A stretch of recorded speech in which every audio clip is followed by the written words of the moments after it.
Home Affairs Minister James Paterson joins me now, along with Australia, Israel and Jewish Affairs Council Executive Director Colin Rubenstein. Welcome to you both. Look, James, we make this point over and over again. The Albanese government has no control over what happens in the Middle East, but they can control what happens on our streets, so they can influence it. That is one of the most shocking things I've seen. Paul Barry over on the ABC criticising us at Sky for covering the anti-Semitism crisis. Shouldn't he be examining why the ABC hasn't covered it in any in-depth way?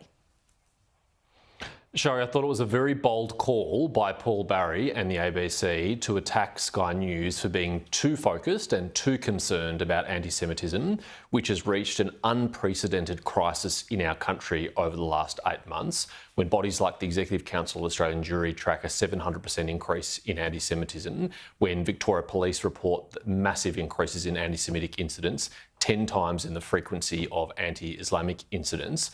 I think we should all be concerned about that and we should all be focused on it. But the ABC has shown a lack of curiosity, a lack of interest and a lack of concern about this issue. In fact, the most tangible thing they've done on this issue in the last few months is to produce a documentary on Anthony Lowenstein, a Jewish anti-Zionist activist in Australia, not focusing on the mainstream and broadly representative Jewish community who are deeply concerned about what's happening in our country. When we have Holocaust survivors say they've never felt less safe in their own country in Australia, that's a national disgrace. And the fact our national broadcaster is so uninterested in that is a great shame to them.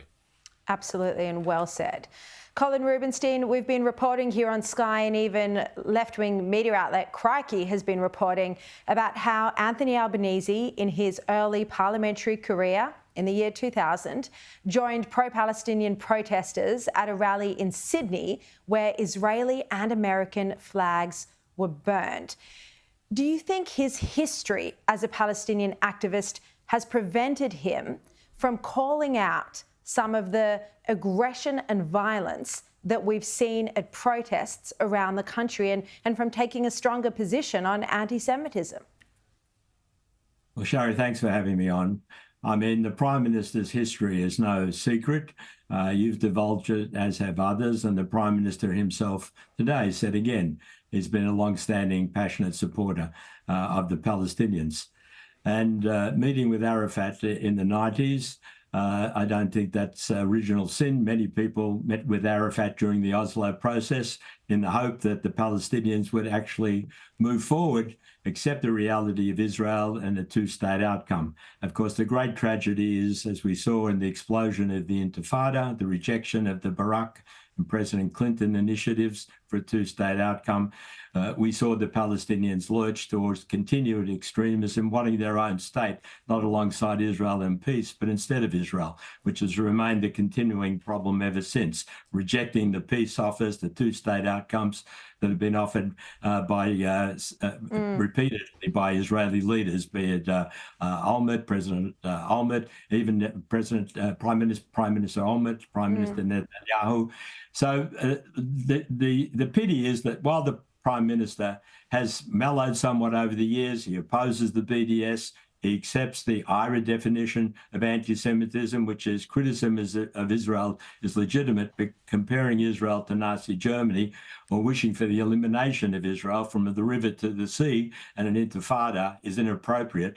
He accepts those positions, but I don't know that he's understood the realities of the situation over the last 2 decades, that the reason we don't get to the two-state outcome is the continuing extremism of the Palestinians and the need for him to focus on that rather than giving free kicks to the Palestinians in terms of possible recognition, which will only reinforce that extremism rather than encourage the moderation that is essential for moving forward to a resolution of the crisis. Let's bring James Paterson back in. James, so earlier in the evening, I revealed that Albanese met with the late Palestinian President Yasser Arafat in 1998 in an all-expenses-paid sponsored trip by the PLO. He didn't meet with Israeli leaders on the same trip. 2 years later, he then joined pro-Palestinian protests during the Second Intifada when there were terrorist attacks against Israelis. Innocents were killed.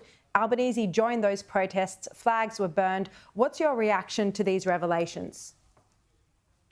Well, Shari, I can't say I'm very surprised that a Prime Minister who only a few years ago thought it was appropriate to post selfies with an avowed anti-Semite in Jeremy Corbyn has been palling around with and indeed worshipping Yasser Arafat and taking all expenses paid trips by the Palestinian Liberation Organisation to visit the Middle East.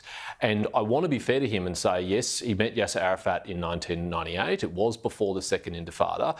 Except, Shari, as you've demonstrated in your program, Anthony Albanese's views didn't change after the Second Intifada. In fact, if anything, they just got worse. They hardened even further. And let's remember what the Second Intifada was and what it involved.